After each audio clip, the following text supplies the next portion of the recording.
Nah, sebelumnya saya akan memperkenalkan dulu nih, Bapak Sandi Aditya.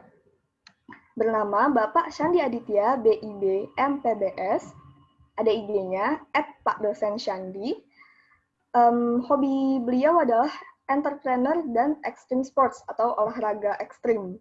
Wah, olahraga seperti apa tuh, Pak? Seru pokoknya. Beliau pernah menjadi bagian dari SMAN 68, menjalani pendidikan diploma di Curtin University, Australia, kemudian pendidikan S1 International Business dengan spesialis e-business di AES St. Helens College, Auckland, New Zealand. Wah, keren banget ya. Lanjut S2-nya juga di New Zealand juga nih. Master of Professional Business di Auckland University of Technology. Kemudian, pengalaman bekerjanya, beliau pernah bekerja sebagai Junior Software Tester Analyst di Disco Software, lanjut sebagai Relationship Associate di Citibank. Sekarang bekerja sebagai entrepreneur dan dosen di UNJ.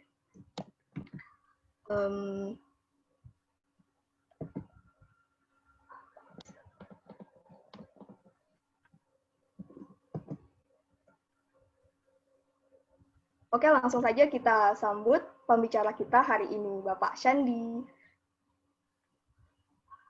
Assalamualaikum warahmatullahi wabarakatuh semuanya. Selamat siang. Waalaikumsalam. Soalnya lewat dari jam 10. Oke. Hebat.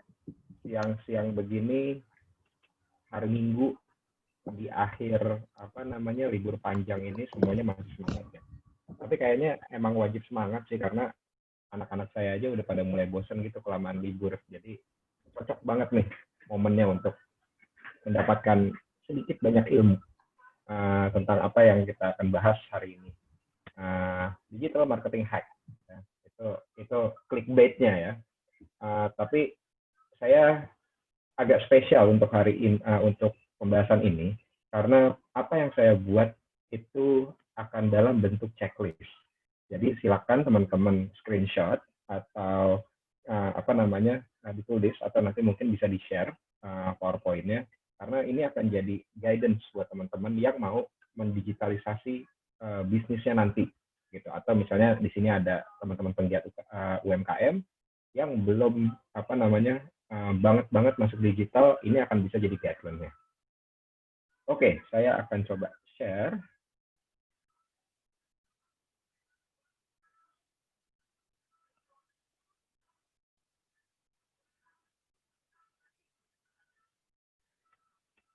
Oke, apakah sudah terlihat? Ya, terlihat Pak. Sudah ya? Oke. Sudah terlihat, ini ada geser sedikit tulisannya, jadi ketimpa-timpa ya. Mohon maaf. Di sini digital marketing hack, panduan digitalisasi bisnis UMKM. Ya, jadi ini beruntunglah teman-teman. Biasanya kan kalau dosen atau pembicara gitu pakai bahan yang memang biasanya sudah mereka buat. Yang ini fresh, baru saya buat pasca saya kemarin habis mengikuti sertifikasi digital marketing profesional dari US. Jadi ini sangat berguna dan masih hangat, masih hype. Oke. So, kenapa bisnis digital itu, digitalisasi bisnis untuk UMKM itu penting? Kadang saya suka ngobrol sama teman-teman UMKM, sudah Pak, sudah cukup kita berdagang bisa masuk, dapat masukan tiap bulan sudah cukup gitu. Oh ya, oke, nggak apa-apa gitu kan. Ini obrolan sebelum pandemi gitu. Sekarang kalau dulu yang namanya digitalisasi bisnis itu adalah option, kalau sekarang pasca pandemi digitalisasi bisnis itu is a must, harus, it's a must. Kalau enggak, nggak ngerti lagi deh, karena yang lewat depan toko kita tuh mungkin bisa berkurang sekitar 80%. Ya. Jadi kenapa pentingnya, itu gambaran kasarnya, gambaran simpelnya kenapa penting. Nah, yang berikutnya saya akan paparkan adalah statistik. Maklum nih namanya dosen gitu kan. Dan yang paling enak zaman sekarang itu kita kalau mau bilang, kalau biar nggak dibilang hoax adalah berdasarkan data ya. Jadi kalau kata teman-teman Bukalapak tuh biasanya jangan baper, lihat data aja kayak gitu. Nah, oke, kita lihat datanya. Data yang sangat populer sekali dari Hootsuite. Saya pernah mengikuti seminarnya mereka tahun lalu kalau nggak salah. Memang benar-benar bagus insight-nya. Nah, ini gampangnya. Kenapa kita harus digitalisasi bisnis? Mau nggak sih? Ya, ini pertanyaannya ke teman-teman dan dijawab dalam hati aja. Kalau misalnya boleh buka mic juga silakan jawab. Mau nggak sih dapat 10% aja dari angka-angka di sini? Nggak usah 10%, sorry. 1% aja, 1%. Dapat 1% pelanggan. Mau ya? Wah, ini ada suaranya nih, asik nih. Biar nggak kayak monolog. Misalnya populasi di Indonesia itu 272 juta. 1% aja jadi klien kita. Itu berarti berapa? 2,7 juta.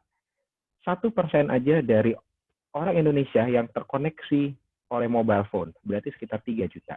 1% aja dari internet user, di mana sekitar 1 juta, dan 1% aja dari social media user, aktif social media user, ya di mana 1,6 juta. Itu saya yakin kalau bisa dapat 1% aja, itu udah jadi sultan banget. Ya.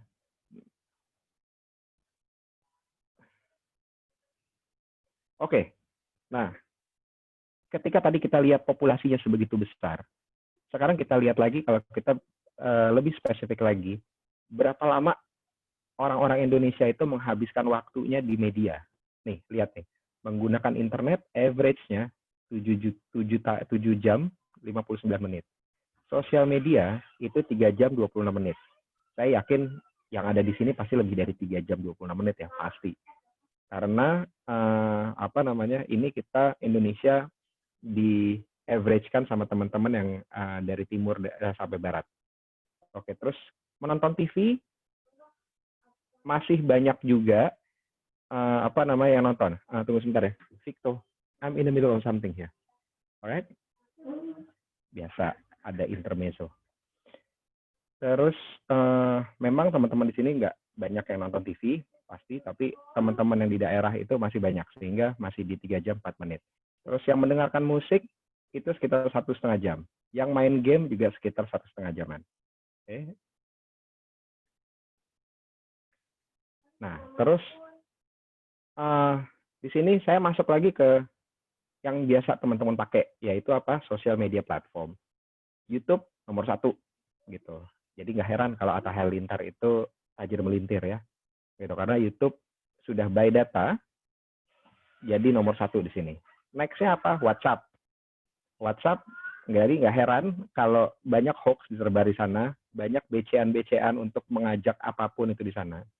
Ya, terus kemudian ketiga Facebook, Instagram, Twitter, dan lain-lain yang ini berdasarkan data ya, berdasarkan data. Jadi kalau teman-teman ngelihat di bawah itu TikTok, ya TikTok kok di bawah Pak, kayaknya saya sering banget TikTokan. Ingat, kamu masih teman-teman masih minoritas. Biarpun TikTok itu perkembangannya pesat, tapi numbers-nya itu memang masih kecil. Yang saya yakin mungkin tahun depan atau 2 tahun lagi itu akan bisa ada di top 5. Gitu. Terus, oke, sekarang kita ngomongin bisnisnya nih, duitnya, e-commerce activity. Ya, ini persentase dari pengguna internet dari umur 16 sampai 64 tahun. Kalau kita nyari produk itu sekitar 93% pasti nyari dari search engine. Ya. Terus abis itu kita masuk ke retail store itu banyak sekali. Beli dari tadi dibandingkan sama orang yang pengguna internet itu 88% pernah beli produk online. Berarti hampir 100% loh. Oke, terus berani membeli barang-barang mahal. Gitu kan. Sampai menggunakan mobile pun itu kita bisa beli sesuatu. Ya, jadi pembelian barang sekarang sangat-sangat mudah ya via internet.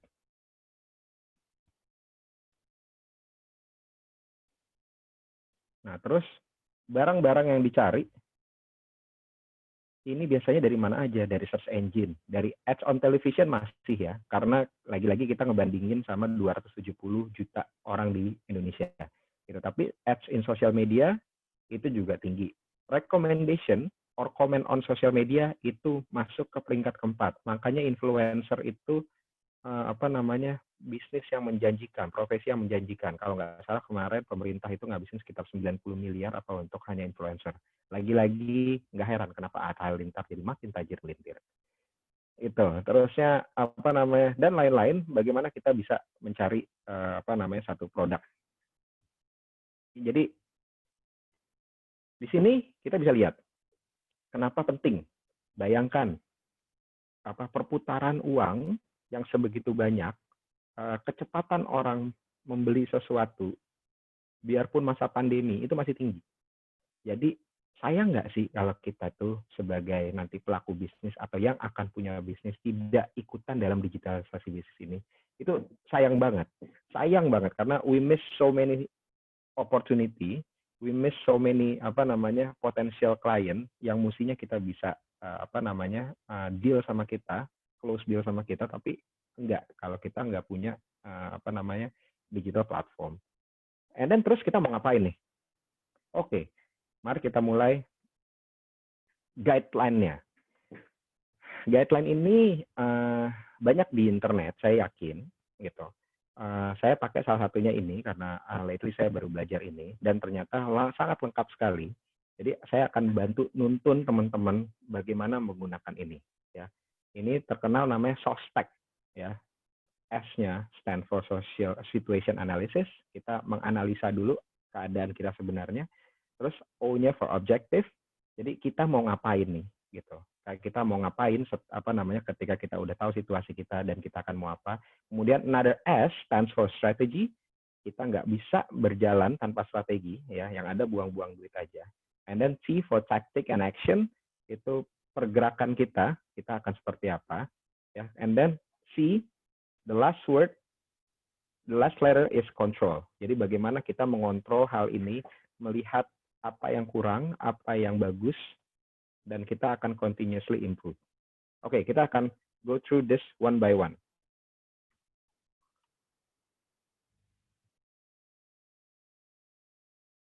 Nah, satu, kalau bahasa Indonesianya, cek ombak dulu. Oke, cek ombak dulu. Situation analysis. Bagaimana nih Pak ngecek situasi kita, situasi bisnis kita, situasi bisnis yang akan kita jalan nanti. Pertama, jangan lupa kita cek market trends. Contoh kaos tie-dye deh. Kaos tie-dye kan lagi hype sekali ya. Lagi hype mungkin sekitar nggak sampai setahun inilah, 6 bulan terakhir. Gitu. Tapi bagaimana dengan tahun lalu? Bagaimana dengan 2 tahun lalu? Mungkin teman-teman belum ada di sini yang kenal tie-dye. Tapi seperti yang kita tahu, yang namanya fashion itu kan circle. Ya, it goes around. Dimana saya udah pakai kaos tie-dye maybe 5-6 years ago when ketika saya masih aktif skate gitu. Nah, jadi tren ini ups and down, jadi kita harus cek tren kita ada di mana. Toolsnya apa? Buka Google Trends, ya.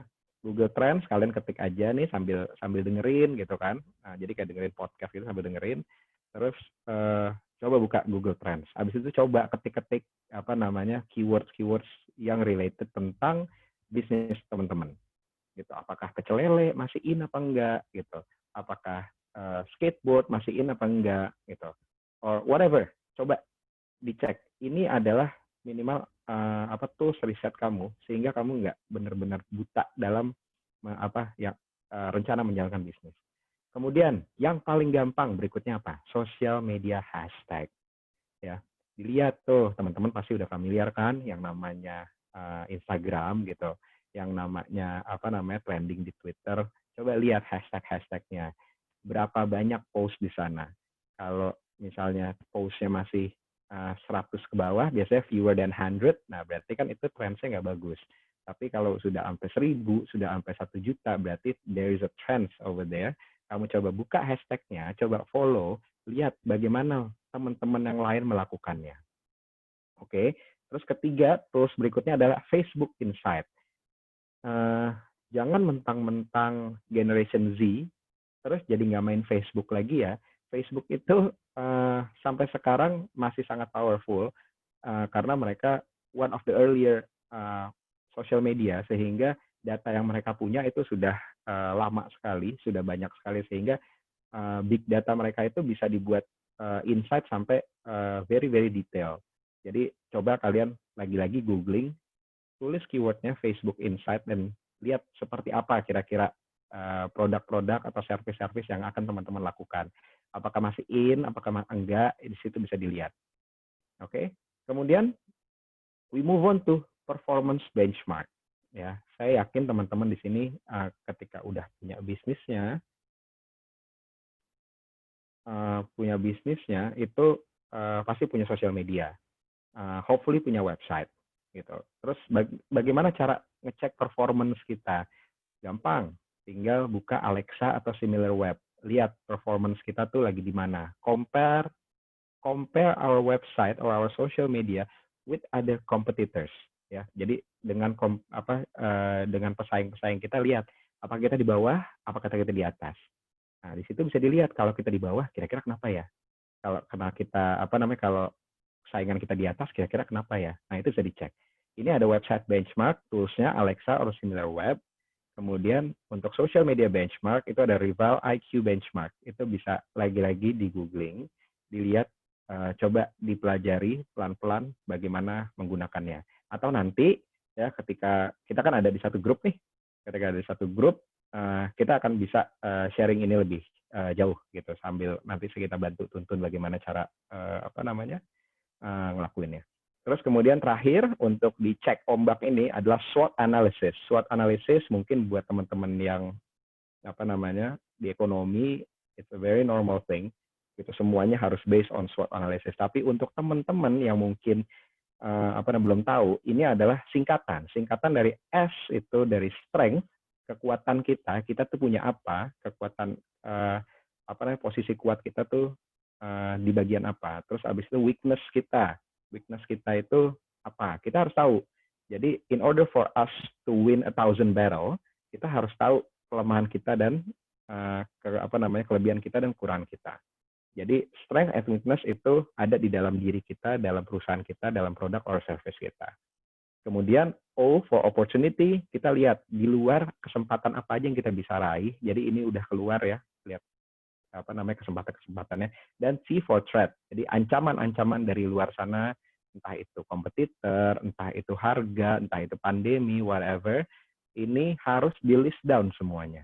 Ya, jadi SWOT analysis ini adalah guideline di kita, apa yang kita mau enhance, apa yang kita mau mengedepankan karena itu kekuatan kita, apa yang perlu kita improve karena itu maybe weakness kita, apa yang perlu kita raih karena itu opportunity kita, dan apa yang perlu kita waspadai karena itu ancaman buat kita.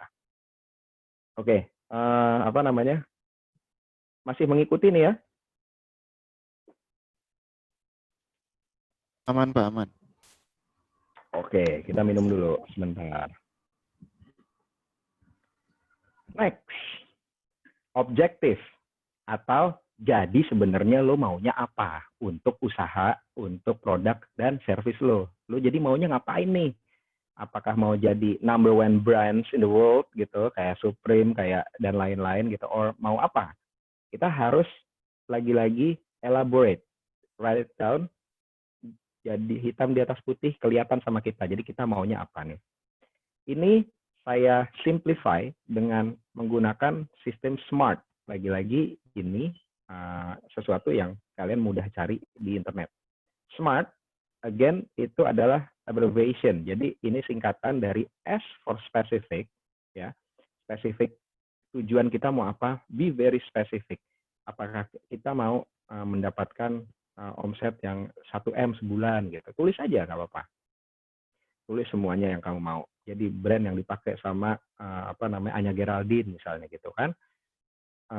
Tulis aja dulu semuanya. Nah, kemudian habis kita tulis down apa mau kita, terus kita masuk ke poin kedua, yaitu measurable nggak? Mungkin nggak? Gitu.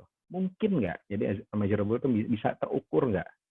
Gitu. Jadi dari situ ketika kita mungkin punya angan-angan yang agak tinggi ya, which is it's okay, tapi dengan ketika itu bisa bisa terukur apa tidak, kita pelan-pelan turun, disesuaikan dengan realita. Kemudian achievable, kalau tadi pengukuran bisa terukur nggak, kemudian achievable bisa diraih nggak, gitu. Jadi kalau memang bisa diraih silakan, kalau enggak atau mungkin terlalu lama atau nggak jelas itu jangan. Jadi untuk SMART ini, please list down anything yang benar-benar possible, real, bisa kamu jalanin, bisa kamu lakuin. Jangan nulis sesuatu yang tidak bisa kamu lakukan karena percuma. Gitu. Oke, terus yang keempat adalah relevan. Relevan sama apa yang kamu punya, produk kamu, service, atau ya diri kamu sendiri dengan waktu dan kapabilitas yang kamu punya. Relevan nggak? Kemudian terakhir, ketika sudah punya a very specific detail about what you are gonna do, and then you measure everything, it's measurable, bisa diraih apa tidak, relevan apa tidak, bikin time frame-nya. Ya, time frame ini orang kadang-kadang miss, punya banyak mau tapi nggak diukur kapan beresnya sehingga jatuhnya nggak jadi gitu, jatuhnya nggak kelar gitu, sehingga deadline itu penting teman-teman.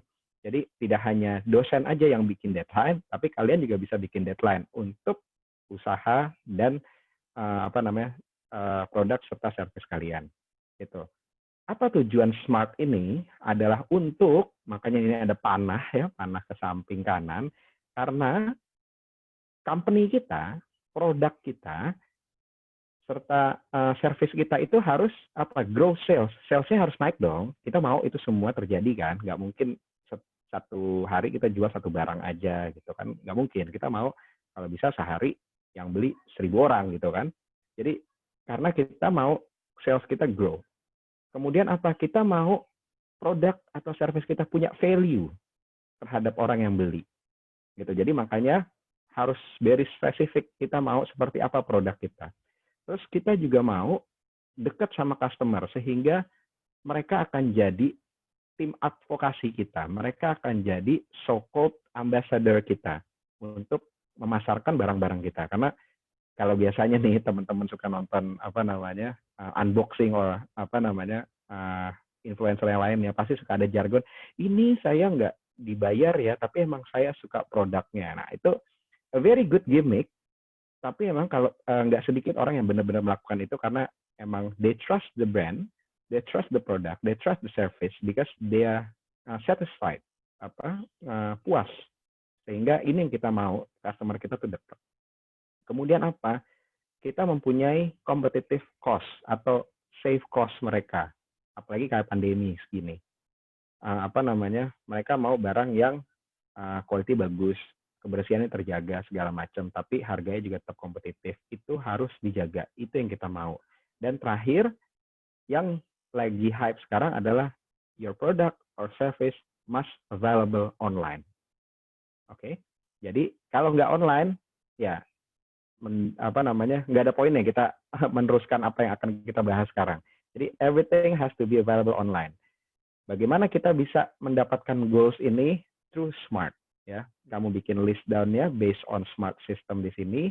Jadi bisa pelan-pelan merealisasikan goals-goals-nya. Oke, lagi-lagi ini adalah guidance ya, teman-teman nanti bisa catat semuanya. Ya, apa yang sudah dilakukan, apa yang belum dilakukan, ini bisa bisa dijadikan acuan. Oke, kemudian masuk ke poin ketiga, yaitu strategi. Kita harus susun strategi. Bagaimana susun strategi? Kita harus tahu pertama pembeli kita nih siapa. Kita sih mau semua orang beli dari barang kita, tapi ada garis merah, ya. Ada garis merah di mana yang beli barang kita itu punya kesamaan, ya.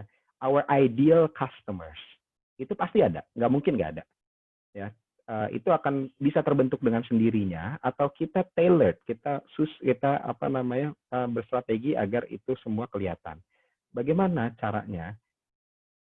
Kita punya produk, kita punya service. Kira-kira service dan produk kita ini ada yang membutuhkan nggak orang-orang dalam sehari minimal sekali. Itu akan, kalau emang ada atau bahkan lebih 2-3 kali, itu akan jadi target market kita. Ya. Terus masuk ke objek tadi day in the life ya. Terus apakah barang-barang kita, service kita memenuhi objektif dia? Gitu. Dia punya keinginan apa? Apakah barang kita, service kita menyelesaikan problem dia? Ketika kita menyelesaikan problem dia, berarti mereka adalah customer ideal kita. Terus kemudian masuk ke bawah orientation. Orientation ini adalah entah dia kerjanya di mana, gajinya berapa gitu. Jadi personality detail in terms of what the customer do. Ya, jadi orientasinya dia apa? Ketika kita menjual barang harga 100 perak, tapi dia gajinya 20 juta, percaya sama saya, dia nggak akan beli produk kita karena dia pikir barang kita murahan. Barang murahan identik dengan kualitasnya nggak bagus. Gitu. Instead of beli barang 100, dia pasti pilih barang beli harga 1000. Gitu. Jadi kita harus menyocokkan nih. Berarti kita di customer yang spendingnya berapa banyak. Gitu. Apakah membeli produk kita menjadi halangan? Ada halangankah buat mereka beli barang kita atau consume service kita? Nah, kita harus lihat di sini. Ketika orang tidak punya halangan membeli barang kita, itu akan jadi customer ideal kita. Terus apakah pasti setiap barang nih banyak pertanyaannya lah, gitu kan? Ini bagus nggak? Ini bagus nggak gitu? Ketika ini kualitasnya bagus nggak? Bisa kalau di Tokopedia gitu ya, disebut merek nggak ada masalah lah ya. Gan, barang ready nggak? Gan, bisa dikirim hari ini nggak? Instan, kurang lebih seperti itu. Nah, ini jawaban-jawaban yang mereka, ketika kita bisa jawab, itu berarti mereka adalah customer ideal kita, gitu. Kemudian terus preference-nya, ya, masuk ke berikutnya preference-nya. Apakah kita sesuai dengan preference-nya? Saya, contoh, ini bikin PowerPoint kan warna-warni ya. Berarti ini kurang lebih teman-teman bisa lihat lah, Pak Sandi ini orangnya senang yang colorful. So, bayangkan kalau orang ngejual ke saya barangnya cuma hitam sama putih. Kira-kira saya mau nggak? Nah, itu udah bisa kelihatan, gitu, preference saya kemana. Gitu. Terus habis itu berikutnya adalah keyword phrase, gitu kan. Apakah barang kita sudah mengandung keyword yang tepat? Apakah barang kita sudah mempunyai phrase yang tepat sehingga orang ada di top of their mind, top of mind ya, gitu. Kalau bisa itu akan menjadi lagi-lagi customer ideal kita. Dan kemudian bagaimana engagement scenario, bagaimana orang tuh mendapatkan barang kita. Ketika mudah, ketika sulit, yang mudah pasti akan jadi customer ideal kita. So lagi-lagi cobalah bertanya sama customer atau minimal punya checklist sendiri tentang hal-hal ini semua. Ya, hal-hal ini ketika mereka memenuhi mungkin sekitar 50 atau 60% poin di sini, berarti mereka punya higher chance untuk jadi customer ideal kita. Ketika maybe hanya 1, 2, 3, nah itu berarti chance-nya lower. Tapi tetap even 1 pun berarti itu punya chance untuk jadi customer ideal kita. Oke, kemudian ketika kita sudah tahu customer persona kita seperti apa, bagaimana cara approach-nya, gitu kan? Bagaimana cara approach-nya? Nah, ada 2 hal cara approach calon customer kita. Itu ada 2 hal. Kita mau organik atau kita mau paid marketing. Dua-duanya bisa saling berkolaborasi sih. Tapi baik lagi ke budget ya. Apakah teman-teman punya cukup budget kah untuk melakukan paid marketing? Atau ketika nggak punya, teman-teman masih bisa kok menggunakan organic marketing. Bagaimana caranya? Pakai email marketing. Sekarang banyak tools-tools yang free untuk bikin email marketing. Banyak-banyak tools yang free juga untuk bikin a very good design gitu kan untuk email dan segala macam. Coba gunakanlah. Coba bagaimana Pak? Biasanya nanya cara mendapatkan email-email email-email calon customer ini. Saya sih biasa suka bilang gini. Sekarang lagi banyak webinar kayak kayak fakulti ini. Sekarang sekali seminar online. Ikutlah. Nanti atau kalau bisa buat malahan. Karena nanti dengan buat kita akan banyak mengumpulkan email-email yang ada gitu. Terus mobile marketing. Make sure apapun yang kalian buat semuanya available on mobile. Ya, ini mobile marketing sangat luas sekali. Jadi bagaimana kita bikin website nanti itu harus mobile friendly, bagaimana setiap kita buat desain itu harus size-nya social media friendly, seperti size Instagram post sama Instagram story aja itu udah beda kan. Jadi itu harus disesuaikan karena it's so irritating ketika nanti kalian buat desain yang nggak sesuai dengan ukuran, nanti saya nggak bisa baca sesuatu yang ada di sebelah kiri, sesuatu yang di sebelah kanan nggak bisa, padahal tulisannya sales, padahal tulisannya diskon 90%, nggak bisa baca. Ketika nggak bisa baca, berarti tidak tereksekusi dengan baik. Oke, terus habis itu salah satu favorit saya untuk marketing adalah video dan audio marketing. Ini lagi hype sekali, ya bagaimana video itu engagement-nya tinggi, dan sekarang audio pun nggak kalah tinggi karena sekarang udah ada podcast dan segala macam.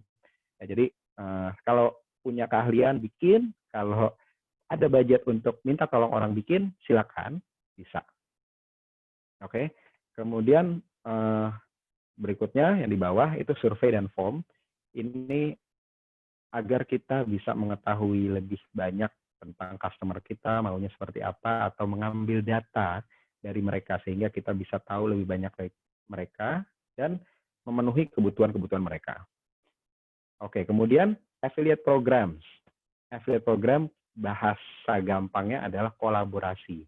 Jadi ketika nanti sudah punya produk, ketika nanti punya service, berkolaborasi. Contohnya ya kayak fakulti sekarang ini berkolaborasi dengan Kitabisa untuk membantu teman-teman yang kesulitan membayar uang SPP kalau bahasa jadulnya, kalau zaman sekarang UKT ya gitu. Jadi affiliate programnya itu jelas, dan teman-teman di sini jangan lupa ikutan nyumbang ya, seberapapun, nggak ada batasan gitu, tapi ya sadar diri aja gitu kan, mampu beli makanan di Gojek yang mahal-mahal, masa ikutan nyumbang dan dapat ilmu lagi, masa nggak mau ya kan? Itulah ini sebagai investasi both dunia dan akhirat. Sadis. Oke, kemudian lanjut ke event driven marketing. Ketika ada event, kita harus ikutan nih. Contoh event apa? Sekarang yang lagi rame apa? Ayo. Contoh gampangnya ya, yang lagi rame film Tilik. Ya, itu film lagi rame kan. Saya tuh amazed ketika per kemarin ngelihat di website di YouTube-nya itu baru diupload 4 hari, tapi yang nonton udah 6 juta. Bayangin, itu engagement-nya itu sangat-sangat tinggi sekali. Apa yang teman-teman bisa lakukan? Gampang aja, bikin aja selembaran atau flyer menggunakan mukanya Butejo. Itu udah event driven marketing, jadi riding the wave gitu kan. Itu lucu banget. Kalau kalian bisa, orang pasti mudah-mudah relate. Jadi kayak kemarin ada satu Instagram account ya, itu somehow saya jadi ikutan share gitu, karena padahal follow aja enggak. Karena dia bilang gini, Butejo itu bintangnya Aries gitu. Terus saya sama Aries tuh kayak offended gitu, yang masa gue kayak Butejo sih gitu kan. Bagaimana mereka tahu bintangnya Butejo gimana? Ya who knows gitu kan. Tapi somehow mereka buatnya relate aja gitu. Terus orang yang nonton Tilik pasti cekikikan, apalagi orang yang bintangnya Aries gitu kan. Ya kalau yang sama mungkin bangga, tapi kalau yang nggak sama, ya apaan sih ini, emang nggak. Tapi somehow good news and bad news, it's still viral. Jadi itu akan tetap di-share sama orang, tetap jadi obrolan gitu. Itu yang ingin kita lakukan sebagai marketers untuk produk kita bisa terjual secara maksimal. Oke, kemudian portal relationship. Ini mungkin untuk yang berbayar ya, karena kenapa? Kita biasanya pasang iklan di portal-portal yang ada, misalnya Detik, Yahoo, itu segala macam. Itu, atau kalau mau yang murah meriah, pasang di blog orang-orang terkenal, atau blog sendiri pun juga bisa. Itu kan biasanya sisi kanan kirinya bisa dipasang iklan. Nah, itu tujuannya untuk portal marketing. Viral marketing. Viral marketing itu salah satu yang lagi hype. Mungkin 5 tahun lalu nggak ada nih viral marketing, tapi sekarang sudah ada. Saya suka kalau ngobrol-ngobrol sama teman-teman content creator, nggak ada nggak ada teorinya, nggak ada acuannya buat bikin viral marketing. Yang penting bagaimana supaya bikin para netizen yang selalu maha benar itu bisa bereaksi gitu. Ya, balik lagi ke Bu Tejo tadi dengan dengan gayanya dan aktingnya yang menurut saya bagus banget ya, itu sampai viral. Jadi apapun yang relate sama film Tilik dan Bu Tejo itu pasti akan ikutan gitu. Terus punyalah gimmick dalam hal apapun, misalnya ada bundle system, misalnya habis beli 1 gratis 1, terus diskon, itu gimmick-gimmick yang masih bisa dipakai untuk teman digital. Oke, tadi 1, 2, 3 ya. 1, cek ombak dulu. 2, kita maunya sebenarnya apa. Dan ketiga, susun strategi. Ini tips sedikit dari saya. Karena lagi-lagi tadi saya sudah bilang kalau ini adalah guideline. Tipsnya adalah 1, buat website, Gmail, Instagram, Twitter, Facebook, dan sosial media yang lain yang menurut teman-teman itu familiar, namanya sama. Itu wajib. Oke, itu wajib. Jadi saya kalau mau buat satu nama itu saya harus kalau di kita buka website itu sampai buka 1, 2, 3, 4, 5 tab khusus untuk website, misalnya ke GoDaddy atau kemana-mana, terus Gmail, Instagram, Twitter, Facebook. Kalau namanya udah dapat nama sama, tapi ternyata di platform yang lain beda, saya nggak mau. Gitu, saya nggak mau. Saya harus sama semuanya. Nah, ini jadi challenge buat teman-teman kalian ya. Kenapa pentingnya? We have to make sure semua menggunakan satu nama. Dalam kurung, biar tektokannya bagus di Google. Google itu kan sistem pencarian yang sekitar digunakan di internet itu sekitar 91%.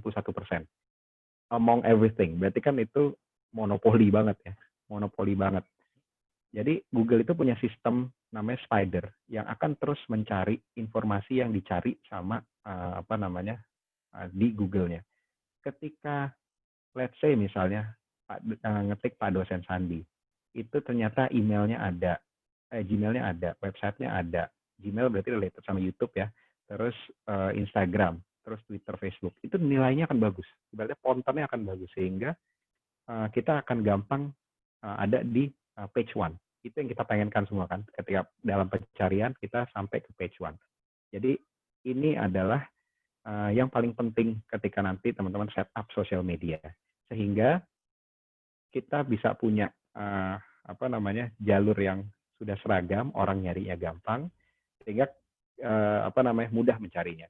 Kemudian terakhir, segeralah cari unique selling point. Barang pasti ada yang sama. Terus harga pasti bersaing. So kira-kira apa nih yang membuat kalian beda dari yang lain? Jangan pernah bilang nggak ada, pasti ada. Memang butuh waktu untuk nyarinya. Tapi kulik aja terus. Makanya saya tuh suka bilangnya sama teman-teman gini, untuk biar akhirnya tahu unique selling point kita di mana, buatlah konten sehari 1, minimal tentang produk itu. Nanti kan ada feedback.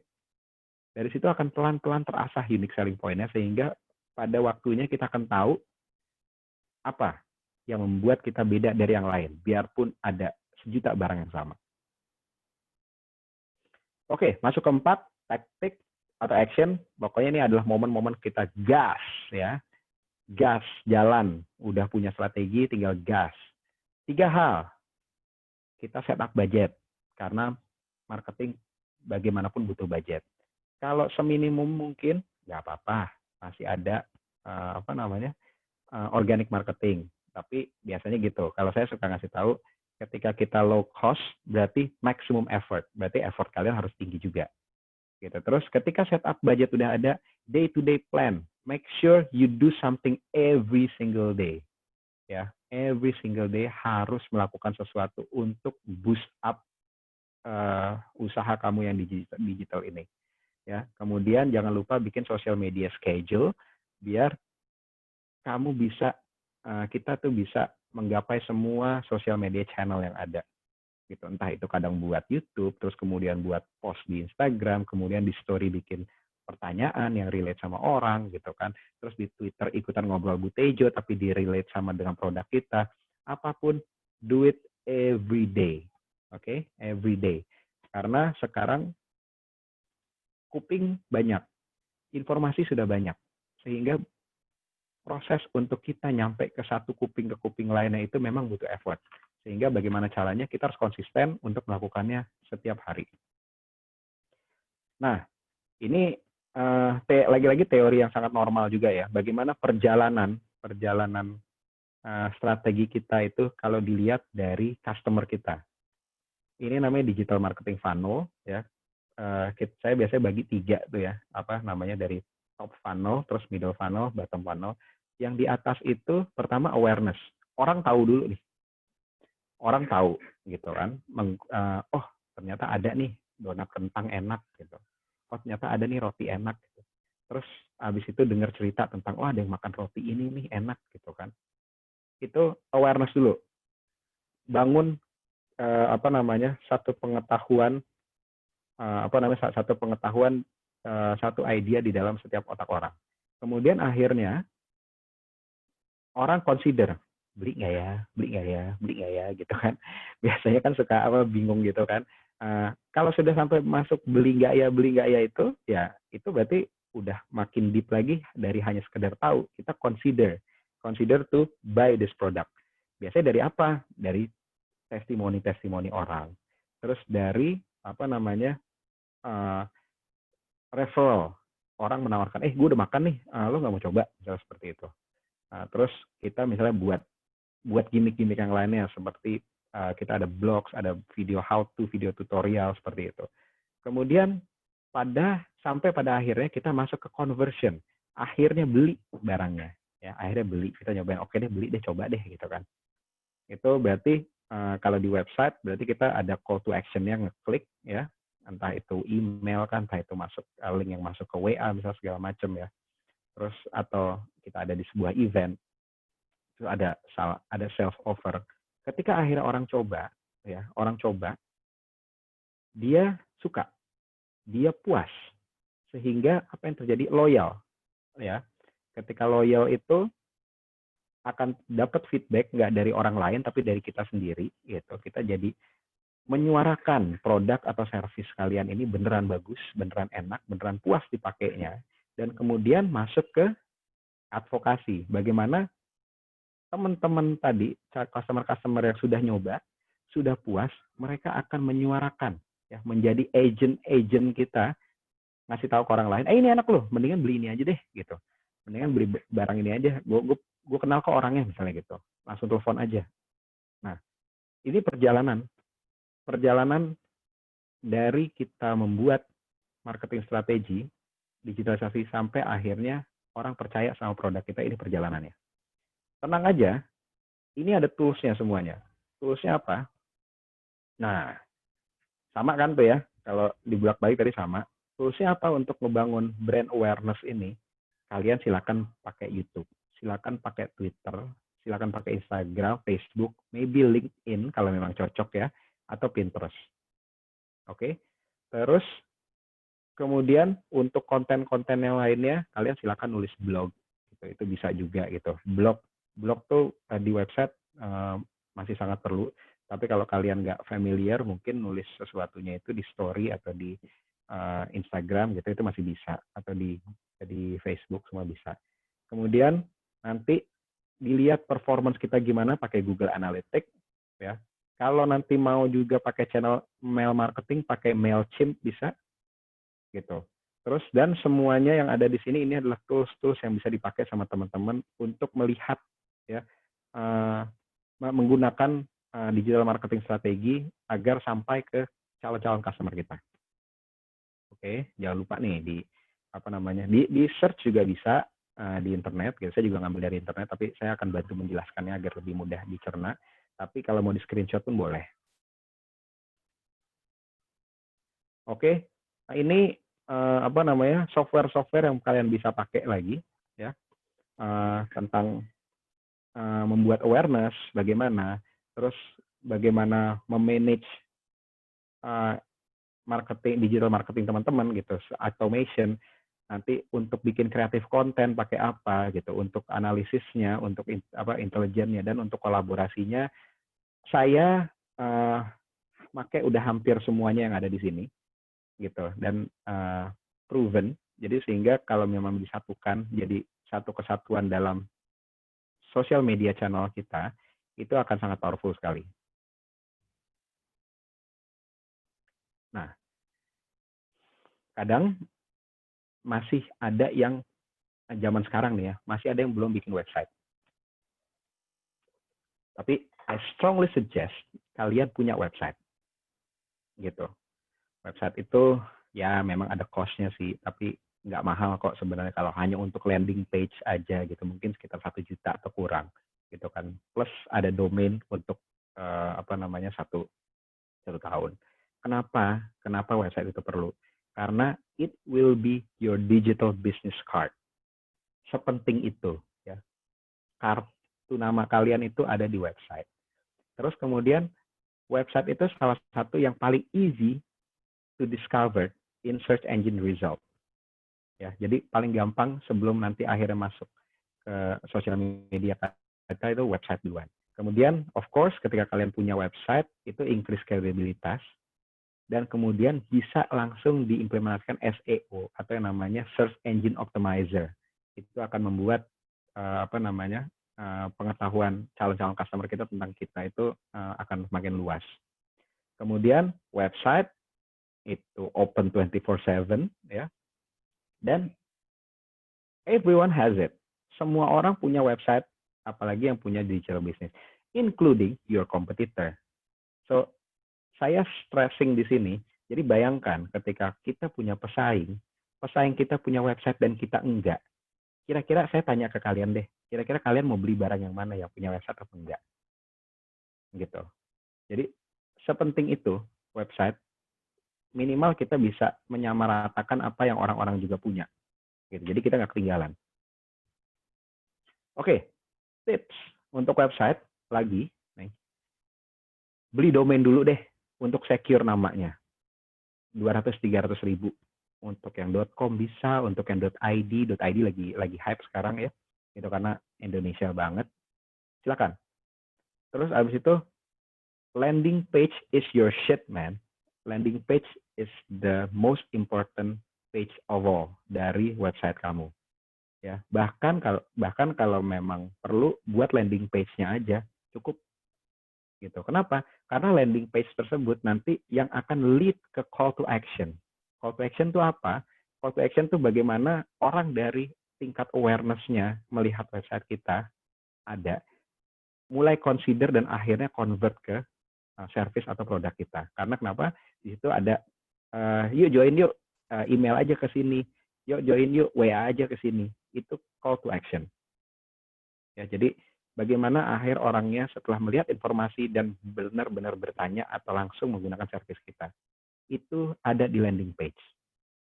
Oke, teman-teman bisa taruh di situ. Kemudian berikutnya adalah kalau bisa bikin artikel minimal 3 hari sekali. Tujuannya apa? Lagi-lagi balik lagi ke patternnya Google Technology nih ya. Mereka akan senang ketika satu pembahasan itu update. Update-nya paling enggak 3 hari sekali. Paling enggak. Jadi ketika kita bisa update 3 hari sekali website kita dengan entah itu blog, entah itu cerita tentang produk kita or whatever, itu lagi-lagi bikin Google sayang sama kita, bikin Google aware sama kita dan care akan kita. Care-nya gimana? Menaikkan website kita dan segala macam yang related sama kita itu masuk ke page 1. Kemudian terakhir SEO sesegera mungkin. SEO itu organik ya. Yang membuat website kita lebih mudah dikenali sama orang banyak. Sehingga dan ini butuh waktu gitu untuk akhirnya build up datanya. Jadi ketika punya website, udah punya domain, punya website, even though it's only landing page, silakan terapkan SEO sesegera mungkin. Value is king. Ini bener banget sih. Karena saya beli barang, itu kalau ada value-nya, saya akan lebih die hard sama barang tersebut. Gitu.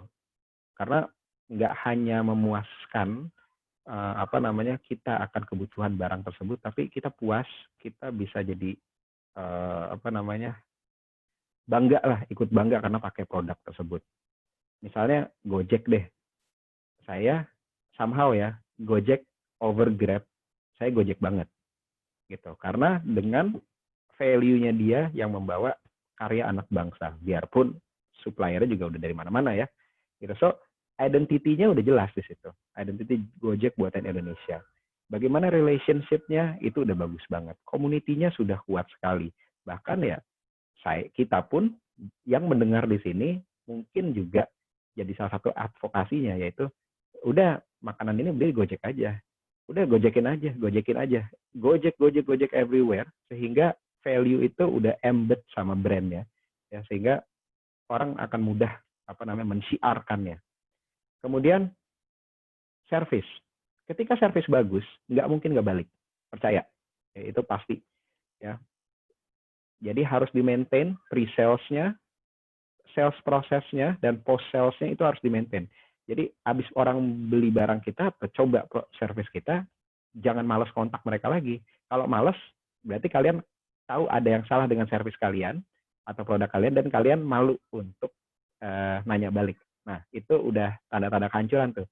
Jadi better ask them, ya, apa yang kurang Kak? Ada yang bisa ditambahin lagi, dibagusin lagi nggak? Gitu. Itu penting sekali service. Dan kita semua nih, including saya, itu punya ukuran bagaimana value itu bagus apa enggak. Bagaimana caranya? Coba dilihat poin ketiga, yaitu quality-nya gimana. Oke.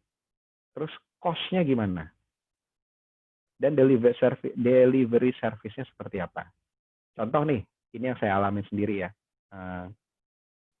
Tahu burger Lawless kan, semuanya saya pasti tahu.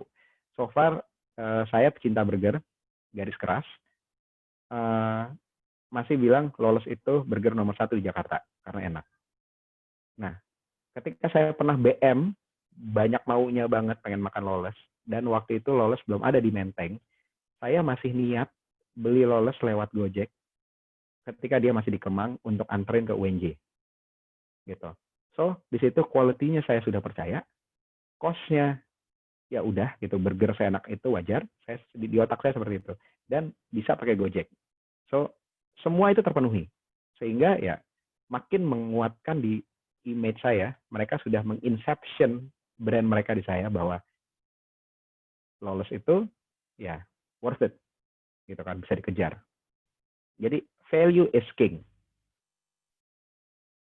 Oke, terus habis itu Mandarin, terakhir nih. Mandarin, kontrol, penting soalnya kita mengontrol apa yang kita sudah lakukan sehingga kita tahu kurang atau salahnya di mana. Ini kayaknya saya agak salah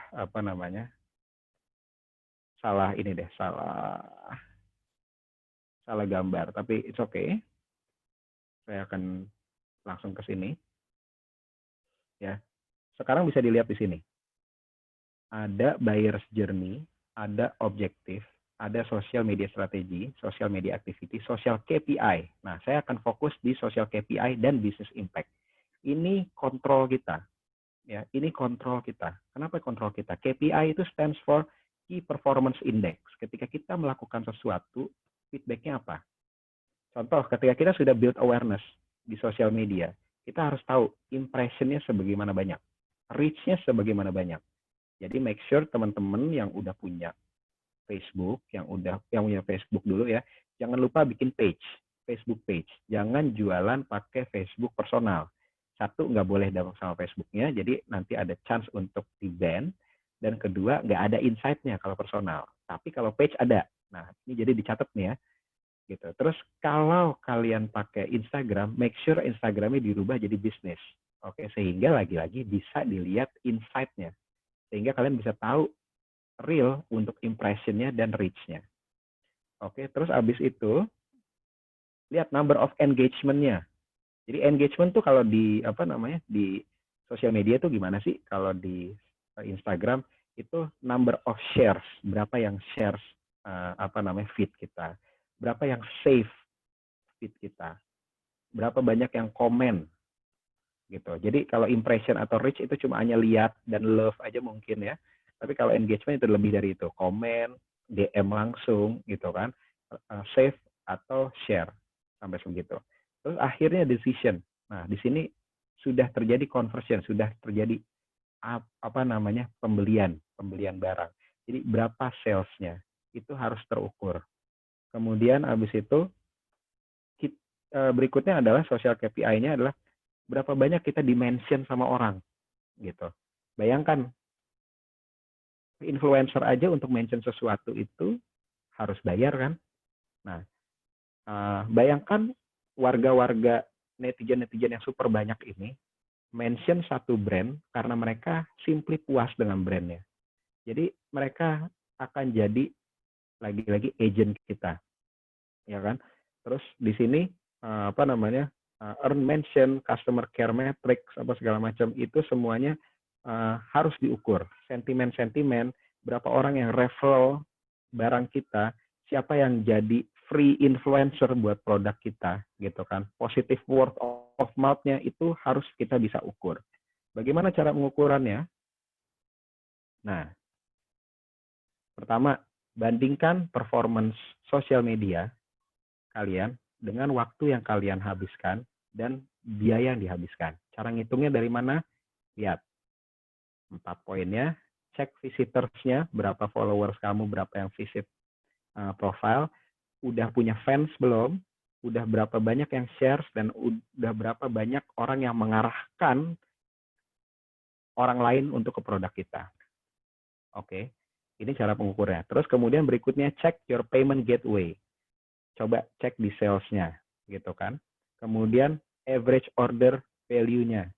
Saya simply kalau nanya orang baru jualan, saya paling nanya gini aja, per hari berapa order? Simply segitu aja. Itu udah cukup bisa sum up performance mereka, gitu. Kemudian customer relationship management. Ini salah satu yang paling saya suka karena saya senang sekali memaintain relationship dengan customer karena mereka itu iklan gratis buat kita. Ya, bagaimana cara ngukurnya? Berapa banyak yang repeat order? Berapa banyak yang dapat referral atau rekomendasi dari temannya. Oke. Nah, jadi 3 hal itu yang perlu diukur ya. Kemudian yang terakhir ini adalah continuous improvement. Kita tahu apa yang kita lakukan itu belum semuanya bisa benar, belum semuanya bisa pas gitu. Jadi only time will tell ya. Makin banyak kita riset, makin bagus, makin bisa tersegmented, tapi selalu aja ada flow di mana makanya kita harus membuat continuous improvement. Bagaimana cara continuous improvement? Jadi kalau dulu ada PDCA ya, PDCA itu Plan, Do, Check, Act. Ini lagi-lagi sistem yang sudah banyak beredar di internet dan sudah lama. Tapi sekarang kita ubah jadi Lean, Plan, Do, Check, Act. Plan, Do, PDCA. Jadi bawahnya saya tambahin repeat. Ya. Jadi abis kita merencanakan, kita melakukan, kita cek, dan kita bertindak, ketika ada yang salah, repeat, ulang dari atas. Terus begitu sampai akhirnya kita bisa mempunyai improvement atau growth atau goals yang kita mau. So, lumayan. Tadi 5 hal yang kita harus lakukan. Pertama, cek ombak dulu. Kedua, kita harus tahu mau kita apa. Ketiga apa tuh? Lupa tuh. Ketiga, strategi. Ya. Keempat, gas. Kita udah mulai. Keempat, mandorin. Sehingga kita minimal nyesel tapi kita udah ngelakuin daripada nyesel tapi nggak dilakuin. Oke. It's a matter of doing sih sekarang ya. Karena saya yakin teman-teman di sini udah pada pintar-pintar semua. Saya yakin teman-teman sini done all your research. Tapi sekarang yang membedakan adalah eksekusi. Yang mahal itu sekarang eksekusi, bukan idenya. Gitu. So you better do it rather than not doing it. So hopefully see you soon. This is all from me. Kenapa sih Yusun? Saya tuh paling seneng, lagi-lagi kenapa tadi saya bilang kan saya seneng tuh customer relationship management. Karena saya seneng kalau teman-teman tidak hanya berhenti mendapatkan apa cerita-cerita dari saya hanya di sini, gitu. Maka saya di sini tulis IG saya. Siapa yang familiar dengan IG, silakan. Kemudian WA, ya karena tadi bisa dilihat kan ya, apa namanya Instagram sama WA itu salah satu yang paling top untuk dipakai. Jadi ada IG, ada WA, dan kemudian email. Jadi 3 hal ini yang bisa langsung kalian kontak kalau memang membutuhkan sesuatu. Atau kalau mau nanti join di grupnya, tapi saya tadi dapat kontak dari teman-teman fakulti, udah ada grupnya ya. Tapi ini saya sudah terlanjur buat, nggak ada masalah juga. Silakan scan di QR code-nya, ya. Kalau mau join grup untuk pengembangan digital marketing untuk UMKM ini. Saya insya Allah bisa bantu dan beberapa teman-teman dosen saya juga akan bisa bantu untuk coba analisa problem-problemnya karena saya yakin setiap problem itu beda-beda di setiap pengusaha dan calon pengusaha sehingga kita coba identify sehingga solusinya biar bisa pas. Oke? So, karena dosen wajib menyantumkan reference list. And voila, that's it teman-teman. Hopefully bisa membuka pikiran sedikit banyak. Hopefully it useful because I'm sure dengan guidance yang ada ini arah kalian mendigitalisasi UMKM teman-teman di sini akan lebih jelas arahnya. Kurang lebih seperti itu. Zalfa sebagai moderator saya, terima kasih. Assalamualaikum warahmatullahi wabarakatuh. Ya, waalaikumsalam warahmatullahi wabarakatuh. Wah, keren banget kan teman-teman materinya tentang digital marketing. Sekarang kita udah masuk ke sesi diskusi nih. Kalau misalnya teman-teman udah ada pertanyaan, boleh di-on-kan mic-nya atau boleh juga di-chat dengan format nama dan institusi serta pertanyaan. Ada yang mau bertanya? Sambil nunggu nih, biasa nih, normal nih. Kalau kita nggak sambil ngomong, jadi awkward moment gitu nih Zalfa nih. Jadi diem, terus nungguin ada yang nanya, terus kok nggak lama nggak nanya ya. Gitu. Jadi sekarang kalau Zalfa sendiri punya usaha nggak? Atau pengen usaha nggak? Sebenarnya baru kepikiran juga sih tentang usaha kayak gitu kemarin. Cuman baru kepikiran aja gitu, belum take action segala macam. Oke. Cerita. Apa rencananya? Coba kita dengerin dulu nih. Tentang usaha kuliner. Oh, kuliner. Oke. Ya, kulinernya itu mau masak di rumah atau mau nyewa tempat? Oh, mau masak di rumah aja. Masak di rumah. Berarti delivery ya? Bukan delivery sih, mungkin bisa ditawarin di teman-teman di Univ juga. Ya. Kan kita sekarang nggak boleh datang ke Univ. Ya berarti kan harus diantar kan. Jadi sistemnya PO ya, PO terus deliver ya. Ya mungkin kalau misalnya lagi new normal ini kayak gini, ya delivery. Oke. Jadi memang sekarang nih lagi kuliner lagi kenceng banget ya, kenceng dalam arti gini. Ada Zalfa pernah tahu yang namanya Ghost Kitchen nggak sekarang? Enggak. Nah, lucu nih. Ini ada teman-teman startup ya, saya nggak tahu startup mana, tapi dia memanfaatkan gini. Zalfa pengen masak, Zalfa punya resep enak, tapi sarana dan prasarana di rumah kurang memadai. Jadi kalau teman-teman dulu biasanya nyewa co-working space, ini nyewa dapur. Gitu. Jadi namanya Ghost Kitchen. Jadi kita datang ke Ghost Kitchen tersebut, di situ udah lengkap, stove, tempat masak segala macam, alat-alat udah, tinggal bayar aja per jamnya berapa atau per 2 jam berapa. Wow. Gitu. Itu ya nanti tinggal masuk biaya penyewaan itu tinggal dimasukin ke biaya per porsinya aja gitu nanti untuk delivery. Itu sekarang lagi hype juga biar dapur rumah nggak kotor gitu kan. Biasanya kan soalnya kalau mak-mak suka sebel kalau teman-temannya itu bikin anak-anaknya bikin rusuh di rumah tapi nggak mau beresin gitu. Oke, udah ada pertanyaan nih kayaknya. Ya, udah ada pertanyaan nih. dari Muhammad Maliki.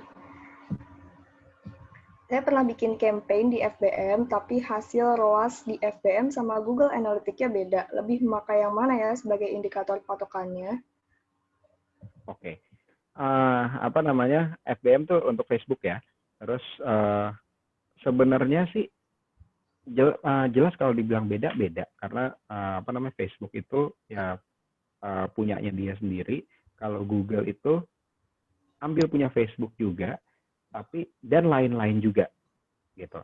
Jadi kalau beda sih wajar. Kalau saya biasanya kalau memang menggunakan dua hal tersebut, saya akan ambil irisannya gitu. Dua-duanya akan saya pakai gitu. Dua-duanya saya pakai. Jadi minimal kalau udah kita dapat banyak data, ya berarti data dua-duanya itu kan apa namanya, bisa kita pakai. Jadi saya cari ambil irisannya gitu. Itu yang saya biasa pakai sih, biasa coba gitu. Patokannya diambil dari irisannya aja gitu. Kemudian bisa dilihat juga nanti customer kita sebenarnya pakai apa namanya, dapetin info tentang iklan kita atau apa namanya, atau apa namanya, pokoknya mencari informasi tentang kita tuh dari mana sih? Apakah dari Google langsung? Apakah benar banyak fokus di Facebook gitu? Kalau lihat dari scope-nya, memang scope-nya Google akan lebih besar daripada Facebook gitu. Tapi nggak ada salahnya dong kalau menggunakan Facebook juga kalau memang ternyata produk kita banyak dipasarkan di Facebook. Sehingga balik lagi ke yang tadi saya bilang, saya akan menggunakan dua-duanya dan melihat irisannya sebagai patokan. Nah, gimana Muhammad Maliki? Apakah sudah puas dengan jawabannya?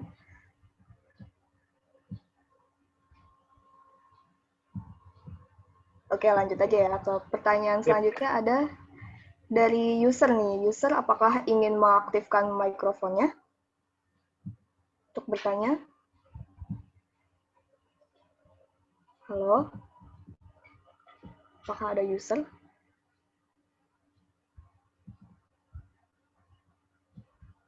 Oke, kalau namanya user doang ya. Iya, namanya user doang.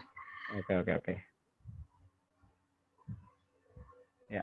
Mungkin lanjut aja dulu ya. Ini ada Kak Atikah Aulia. Wah, pertanyaannya panjang. Saya kepikiran untuk buat consulting bisnis digital marketing. Gimana tips memakai unique value, Pak Sandi? Karena yang saya lihat di bisnis ramai banget dan mirip-mirip sekarang ini. Gimana tips dari Pak Sandi pribadi agar kita beda? Oh iya, sama satu pertanyaan lagi, Pak. Contoh-contoh bisnis online yang bagus digital marketing yang bias kita tiru selain Lawless. Oke. Saya tuh selalu punya strategi gini. Gratisan dulu. Tapi bukan apa namanya, gratisan tuh dari kita ya. Gitu. Jadi kita, apalagi kalau ini kan servis ya. Servis, berikanlah konsultasi gratis dulu. Gitu. Karena ingat, kalau servis itu indikatornya adalah ketika kita berhasil melakukan membuat klien kita puas, itu adalah salah satu sukses story-nya, indikatornya. Sehingga ketika kita belum punya nama, ya apa namanya, kita bantu teman-teman dulu nih untuk apa namanya, untuk bisa apa namanya, menyelesaikan problemnya gitu. Dengan ilmu-ilmu yang kita udah punya. Jadi gratisan dulu. Saya bisa begitu. Dari situ value-nya nggak usah susah-susah, value-nya dari sukses story yang kita biasa jelasin aja, karena dari satu orang itu pasti akan bisa menyebarkan ke beberapa orang. Kalau sama Atika nih, Atika the consultant business, the digital marketing business consultant bagus loh, kemarin gue dapat promonya gratis gitu, coba masih ada kali gratis gitu. Nah dari situ terus tuh bergulir sampai akhirnya pada satu poin kita bisa ngomong begini, ketika ada orang minta tolong, nggak usah set up harga dulu, nggak usah, tapi kita tanya aja simply gini, oke, gue akan siap bantu, kira-kira lo ada budget berapa? Tambahin lagi sedikit, insya Allah gue akan bisa menyesuaikan. Nah, kalimat apa namanya, budget lo berapa, itu akan mengindikasikan kalau we're not free loh, gitu. Kita nggak gratis. Oke, tapi kalimat berikutnya di mana tadi gue bilang insya Allah atau kita selalu bisa menyesuaikan kok, itu akan membuat hati orang agak lebih adem karena oh ini kayaknya gue bisa sesuai budget gue nih karena dia bisa menyesuaikan. Karena jujur pengalaman dari saya, ketika saya bantuin orang untuk digital marketing, dia bilang gini pernah, Pak, saya cuma punya 100.000 gitu, bisa bantuin nggak? Oh ya bisa, nggak ada masalah gitu. Karena saya selalu berpikir, yes memang kita punya istilahnya rate card ya, tapi service itu consulting business itu akan selalu bisa jadi portfolio kalau kita berhasil menolong orang gitu. Jadi yang penting ketika duitnya dikit ya mereka harus juga paham, kita harus jelaskan kalau ya kita melakukan ini for the sake of portfolio dan menyesuaikan dengan waktu kita gitu. Unless mereka pay more, berarti we spend more time, intinya gitu aja. Jadi arahnya bisa ke sana sih. Terus kalau contoh-contoh bisnis yang bagus, memang saya tuh selalu ngelihat ya, kalau bisnis yang bagus pasti di dalamnya ada hipster yang bagus. Apa namanya, untuk digital marketing yang bagus pasti ada hipster yang bagus. Lolos itu ya salah satunya sih. Saya apa namanya yang kepikiran sekarang sih Lolos. Tapi nanti Atika mungkin kita bisa ngobrol-ngobrol lagi di grup. Karena kenapa? Kebetulan saya kenal digital marketingnya. Itu namanya Onyx kalau di websitenya, di Instagramnya Rebellionic. Itu emang orang canggih banget gitu, yang nggak pernah stop berkreasi setiap hari dan selalu aja ada kepikiran untuk mengenhance si Lolos ini dari macam kolaborasi lah, lately kolaborasi sama The Popo gitu kan. Terus bagaimana mereka menghandle pandemi ketika nggak bisa datang ke tokonya dengan mengadakan pembelian tapi disamperin di daerah-daerahnya kayak di daerah Tangerang, Jakarta Barat, Jakarta Timur apa segala macam. Itu keren banget menurut saya. Nah, itu bisa dilakukan ya dengan cara ya kalau saya sih gampangnya gini. Research saya terus, research simply dari bertanya aja. Bertanya kira-kira kalau mau makanan gue gimana ya gitu. Kayak Zalfa mau jual makanan, kira-kira lo pada suka makanan apa sih gitu. Kalau tiba-tiba Zalfa itu jual makanan harga 100.000, biarpun enak, tapi kayaknya nggak akan laku kalau dijual di UNJ. Gitu kan. Kalau di UNJ teman-teman, Zalfa pasti tahu nih, kampus gitu kan, kampus negeri, kira-kira harga bisa ngebelinya di angka berapa duit? 10.000, 20.000 kali ya. Gitu kan, 10.000, 20.000. Iya, ya sekitaran segitu. Nah, berarti jualan makanannya harus kayak segitu gitu. Dimana 10-20.000 itu sudah termasuk modal plus untung misalnya gitu. Jadi ya harus terus menyesuaikan, terus bertanya, mendapatkan feedback dari calon customer kita. Makanya kan tadi ada salah satu itemnya survei dan form gitu untuk terus bertanya kepada orang-orang. Kurang lebih gitu.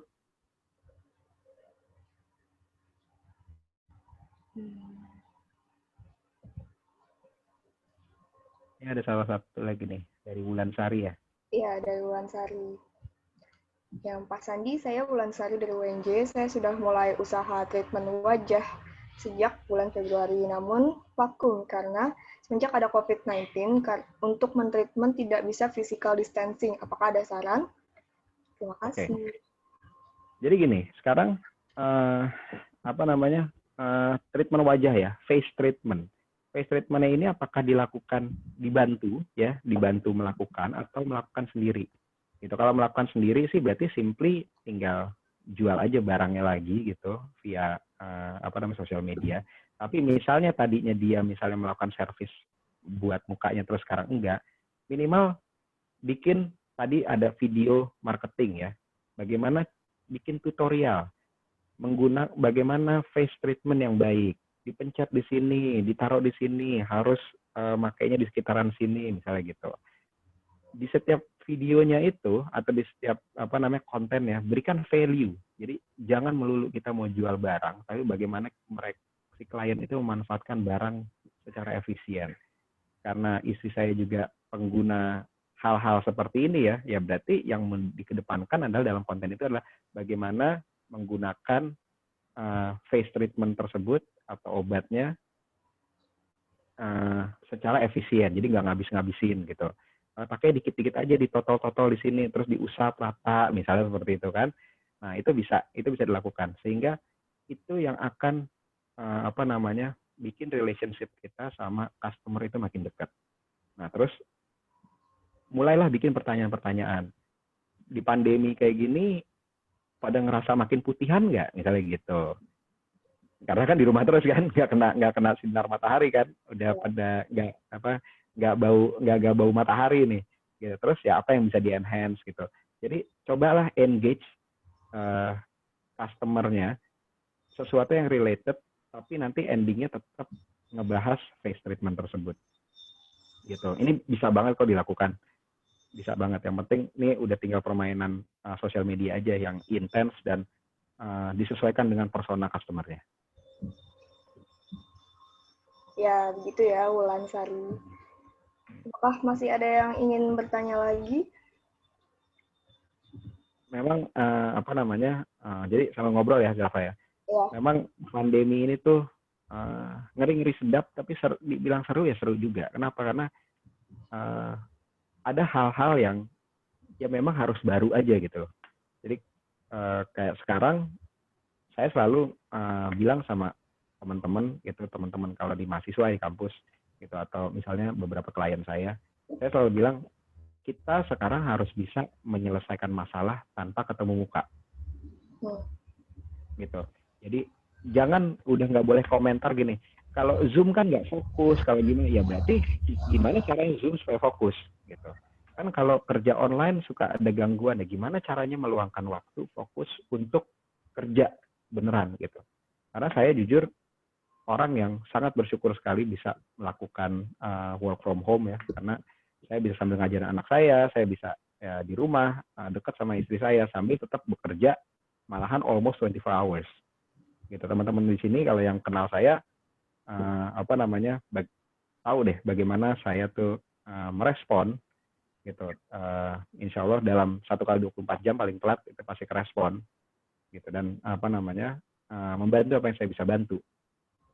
Jadi justru malah saya bilang WFH ini bukannya jadi liburan atau bukannya jadi slow respon ya, mestinya malah makin jadi lebih cepat responnya. Karena balik lagi ke digital business. Digital business itu kuncinya yang utama adalah respon, fast respon. Gampangnya gini deh analoginya. Zalfa pernah belanja di online? Pernah belanja di e-commerce? E-commerce pernah ya? E-commerce ya? Iya, pernah. Oke. Kalau boleh tahu terakhir beli apa? Udah lama banget sih. Beli itu kayaknya, buku planner. Buku planner? Iya. Oke. Ketika beli buku planner, saya kira-kira masih ingat nggak berapa toko yang Zalfa kunjungin? Wah, banyak. Kayaknya 10-an ada. Oke, banyak ya? Iya. Dari banyak itu, berarti kita bisa ngelihat. Toko pertama belum tentu pilihan Zalfa ya? Iya, pasti. Oke. Kira-kira kenapa bukan pilihan Zalfa toko pertama itu? Karena mungkin toko lain ada yang lebih bagus. Oke. Nah, terus abis itu kadang-kadang juga informasinya kurang detail. Gitu kan. Sekarang sudah jadi culture juga bagaimana kalau kita beli barang di online, jangan lupa tanya ready apa enggak gitu kan. Itu udah normal ya. Jadi ketika Zalfa bertanya, ready nggak Gan? Ready nggak sis? Gitu kan. Terus nggak dijawab 5 menit. Apa yang Zalfa lakukan? Cari lagi di toko sebelah. Iya, benar. Iya kan? Nah, dari situ kita udah bisa lihat bagaimana fast respon itu udah jadi suatu kebutuhan, malah udah jadi satu skill, salah satu competitive advantage, sehingga orang tuh akan pilih kita daripada pilih toko lain. Gitu. Jadi ya untuk teman-teman di sini yang benar-benar mau mendigitalisasi bisnisnya, ini bukan hanya otomasi yang akan berjalan gitu. Bisa sih ada otomasi, tapi tetap segi humanisnya harus di-embed sama bisnis yang sudah digital itu, karena dengan adanya sisi humanis kita yang care sama customer kita, itu yang akan jadi unique selling point kita. Kalau yang digital kayak gitu pakai bot gitu gimana, Pak? Kenapa? Kalau ada yang pakai bot gitu. Oh, pakai bot boleh, nggak ada masalah gitu. buat itu kan dilatih juga, kan itu AI ya, artificial intelligence itu dilatih.